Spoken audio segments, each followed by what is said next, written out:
What stories could these roads tell?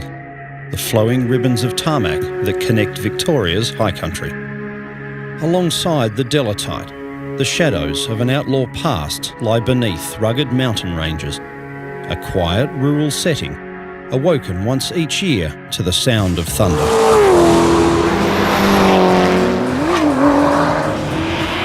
What is it that attracts these gladiators from around the globe? Is it the challenge of conquering the endless twists and turns of a Targa stage? Or overcoming every element Mother Nature can throw their way? Why do heroes keep pushing harder when every instinct says to retreat?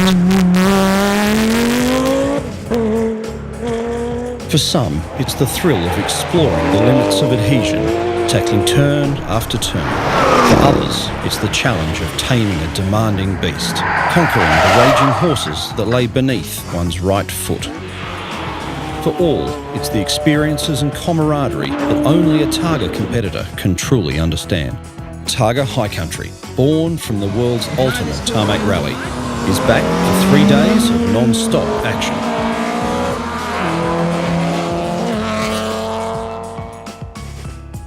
With over 140 cars ready to tackle some of the world's best tarmac rally stages, the mood on top of Mount Buller was one of excitement as the cars prepared for the official start.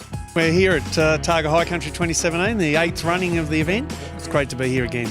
They said 10 years ago we'd never do it, and then when we did it, they said we'd only do it for a year or two, and here we are 8 years later with another 5-year deal coming. It's just absolutely fabulous, of course. You know, we come off the back of winter and pretty much everybody disappears off the mountain, and to see the life and the colour and the excitement coming back at this time of the year with the cars and the people and the personality is just absolutely fabulous to have up here.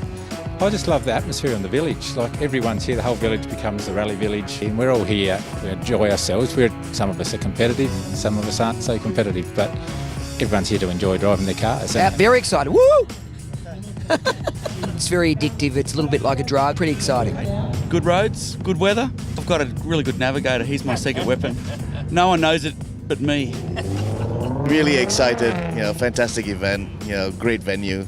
So we're really happy to be here. Our plan is to actually finish because we're also in the oldest car. But the big advantage for us is at least we look pretty standing still.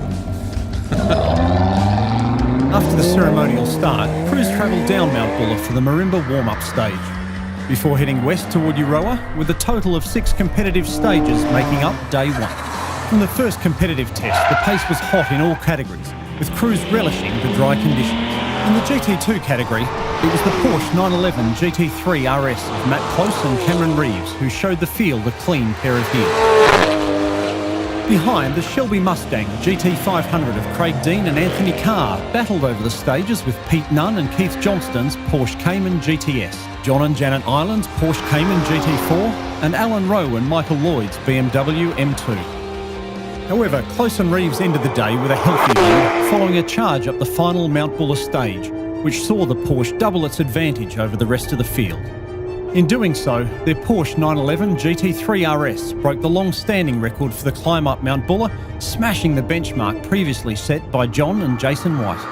Awesome. We've been looking forward to it all day. All we could, in our other stages, all we were talking about was the run up Buller, so it's one of our favourites and we had a ball. So it was just a case of getting into a groove and finding the speed, and it came pretty naturally. It's been a good day. I think we're running equal second. A couple of guys have come up and says, "Hey, you got that thing going all right," so we must be doing all right. Road's perfect, weather's perfect, car's been fantastic, and we've had a great day. Road conditions were beautiful, temperature lovely, car just went terrific. It's a great run. The Classic GT category was headed throughout the day by the Holden Tirana of Mick Downey and Jared Acker, with Mick and Daniel Bray chasing them hard in another Tirana. However, the final Mount Buller stage claimed Downey and Acker, meaning the Brays ended the day with a commanding lead over John Burke and Jeremy Brown. As well as thrilling the crowds, Adam Kaplan and Alicia Penny hold a 1-minute 2-second lead in early modern over Liam and Larry Howarth's Nissan GTR, with Ben Calder and Steve Glennie's Evo sitting in third. Kaplan and Penny also ended the day in an impressive third outright. It's been a great day. Very slippery run up the hill, but apart from that and all the bumps, it was a good day, and we're winning. That's amazing. Must be the beard. I've done a lot of work to the car and it's feeling really good. So very, very happy with the results.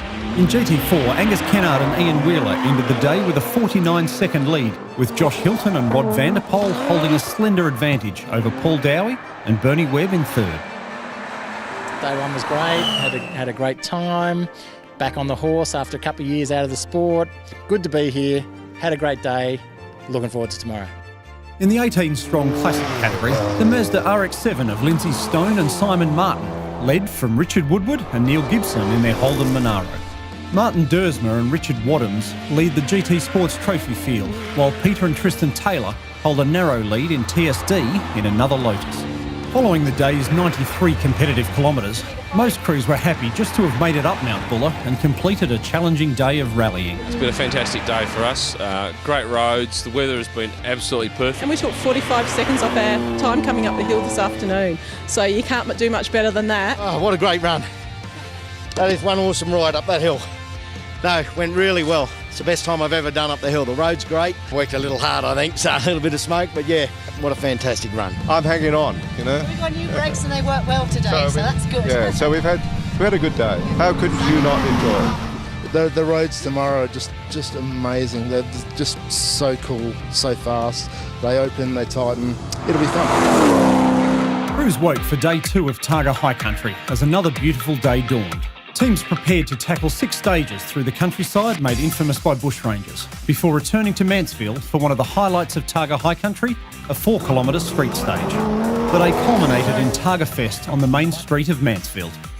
It was fantastic coming through Mansfield. You hear the crowd cheering and we had the exhaust on loud. We're giving it some revs, making some noise. It's an absolute hoot, real hoot. Hay bales and everything, it felt like a Grand Prix or something like that, seriously.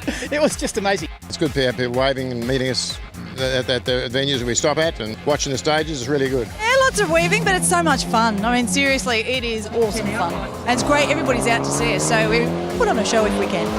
It's always good to have the people involved and the community involved in Mansfield. And as you can see by the numbers of people here, well supported by the public. It's a great atmosphere. I mean, you come down and you can have a few beers, have a barbecue and hang out with the locals and have a bit of a chat. It's great fun. It really brings the whole town out, and it's great to let the kids hop in and out of the car and they get so excited, you know, seeing it all. We've had a brilliant day, super fun, and seeing them just get a little bit of that. Hopefully it's sucking in the next generation of Lotus owners, you know, so yeah, we're having a ball.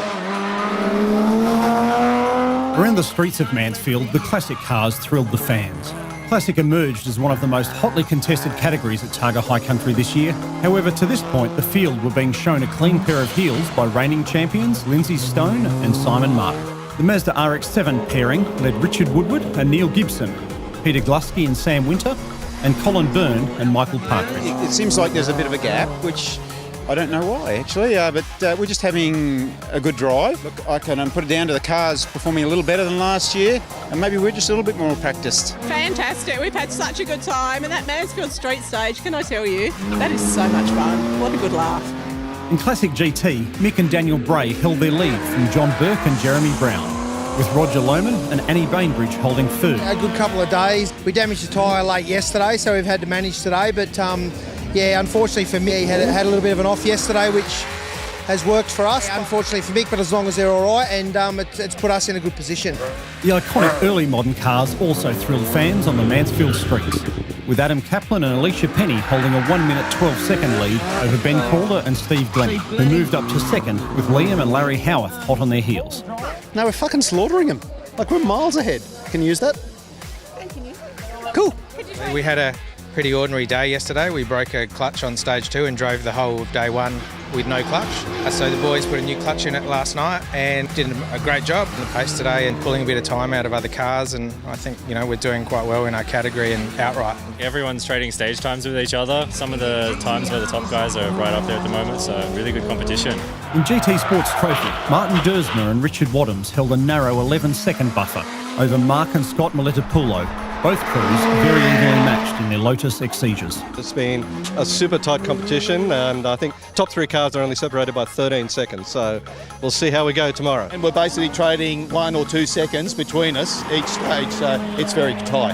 In Targa High Country 2017's most tightly contested category, TSD, the battle was hot, with Chris Waldock and Christine Kirby's F-Type Jaguar jumping into the lead. However, a mere 8 penalty points separate the top 3, meaning the category is anyone's game heading into the final day.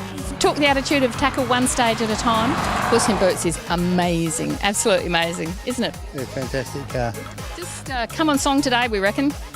Makes up for the driver's deficiency. Sitting in a strong second outright, Angus Kennard and Ian Wheeler comfortably lead GT4 in their Nissan GTR, with Paul Dowie and Bernie Webb second, and Josh Hilton and Rod Vanderpoel third. Had a great day today. Car was just awesome in those really fast corners today, and we've got some new suspension in there, so it was just soaking up the bumps beautifully, and had a really good run overall today. Setting strong times throughout the day, Matt Close and Cameron Reeves maintained their healthy GT2 category lead, the battle behind them raging throughout the day. Craig Dean and Anthony Carr's Shelby Mustang ended the day in second, with Pete Nunn and Keith Johnston's Porsche rounding out the podium. No, we had a great day today. I've just got into a groove and just kept knocking out the times. Particularly across powers there is just fantastic for the car. We get up and a lot of fast stuff and lean on the car through the big corners, so it's great. Coming back into the old Shelby was a bit of a shock to the system because it doesn't handle like the old red GT. But I'm actually really enjoying it now. It's because it's fast. Our times are really good, and in second in GT2, so that's really good. We've done well today. We worked well together, and we've held our position. Second place is sneaking away, but we're sneaking away from fourth. But it's a long day tomorrow. It's half the rally tomorrow on windy roads, so who knows what's going to happen. The final day of Targa High Country 2017 took crews on a loop from Mount Buller out to Eildon and back. This final challenge of 133 competitive kilometres across 6 stages forms the longest and most arduous day of the event. Included in this year's event is the extended Jamison stage, which, at over 48 kilometres, is Australia's second longest tarmac rally stage, and undoubtedly the most challenging for both cars and crew. After an action-packed day over the stages, it was Matt Close and Cameron Reeves who took the GT2 crown, the pair also taking outright victory in their Porsche 911 GT3 RS. Yeah, I think it's 3 in a row, so yeah, pretty proud of it. Good result for Porsche. We've got an awesome car, and it was actually pretty tricky conditions today, so to get through unscathed and bring the car back in one piece is fantastic. We do have the right car for the job, and I was only thinking on the run up the hill before that we're pretty lucky to be able to go full noise in these sort of cars and just enjoy the car for what it is on these sort of roads. The biggest movers of the day, Pete Nunn and Keith Johnston, took command of the battle for second place in GT2 after Craig Dean and Anthony Carr left the road and were unable to complete the gruelling 48-kilometre Jamison stage.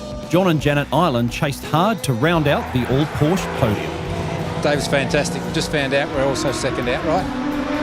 We turned around, did some good stages this afternoon, and got here with a smile on our face. This event was terrific. We really enjoyed it and enthused you to come and do more. We've had some stellar performances and then we've had some ordinary ones, but overall it's been good. It's been good. It's my first podium, so I'm super excited. In Classic GT, it was a dramatic day with several crews facing issues. The most noteworthy being Mick Downey and Jared Acker's excursion into the scenery that surrounds the picturesque Skyline stage.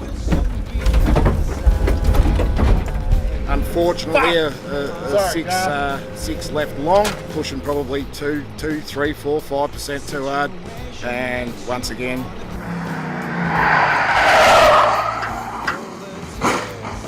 not the proudest moment. And actually, I've known in the community to be always smiling, and yeah, it's hard work at the moment. Sort of embarrassing's a good word, and devastated's another.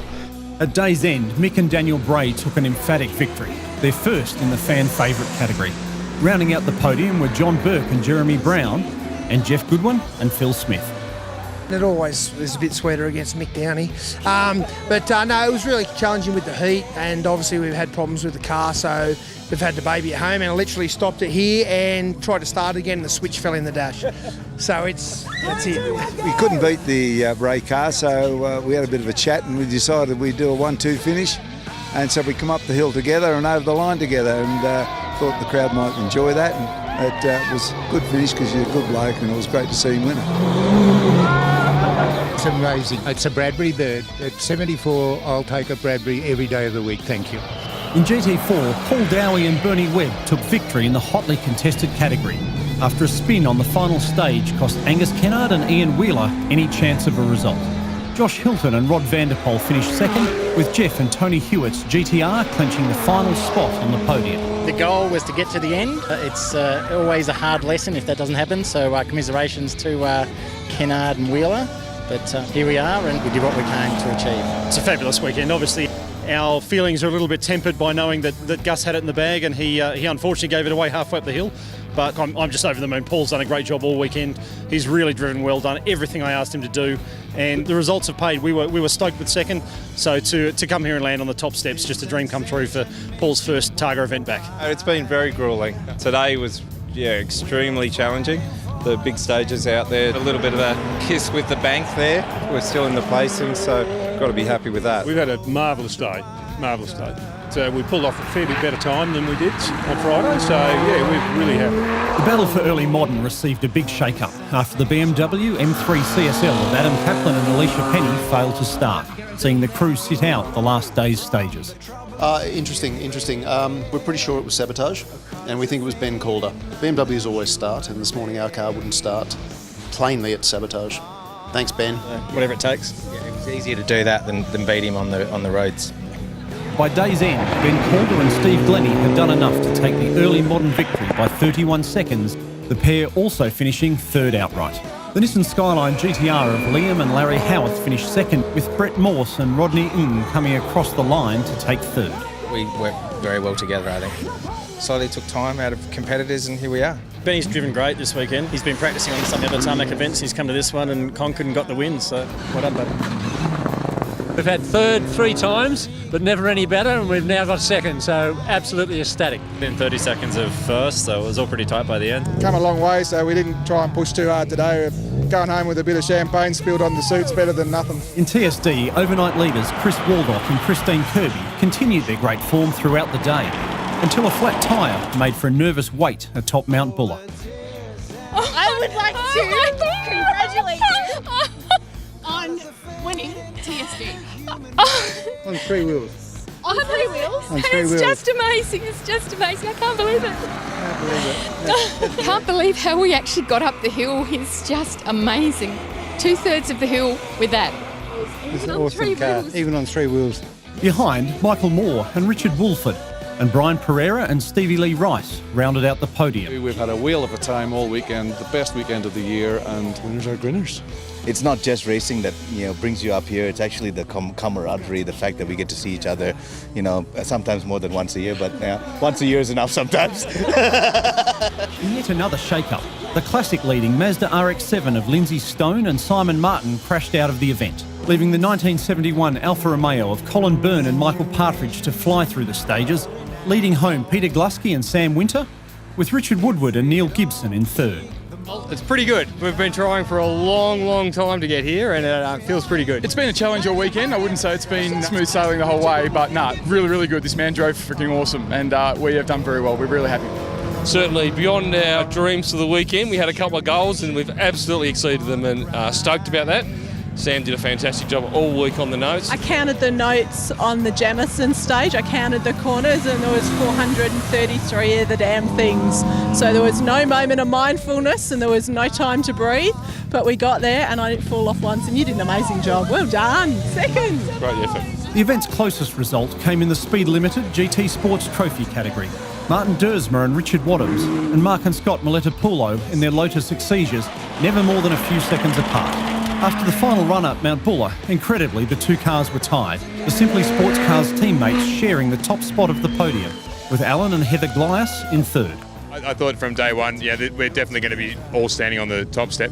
No, I mean, we couldn't have predicted it. It's been such a long 3 days, and to come in literally to the last stage and it coming down to the dead heat, it was pretty amazing. Martin and I, basically, we've been doing 1 for 1. If I make a second, he makes a second. If I make 10 seconds, he makes 10 seconds. And the whole 3 days has been like that. We gave it a crack, but the fact that we were 1-1, that was just brilliant. Icing on the cake. It shows how good the two cars are. The cars are equal, the drivers are equal, so a lot of fun, great competition, and camaraderie. Lotus 1-1. Awesome. With crews celebrating atop Mount Buller, Targa is looking forward to 2018 with a return of the CAMS Australian Targa Championship. The championship is set to begin in Tasmania with Targa Northwest, followed by the iconic 6 days of Targa Tasmania and the inaugural Targa Great Barrier Reef. The 4-round series will culminate with the 9th running of Targa High Country. We'll see you there.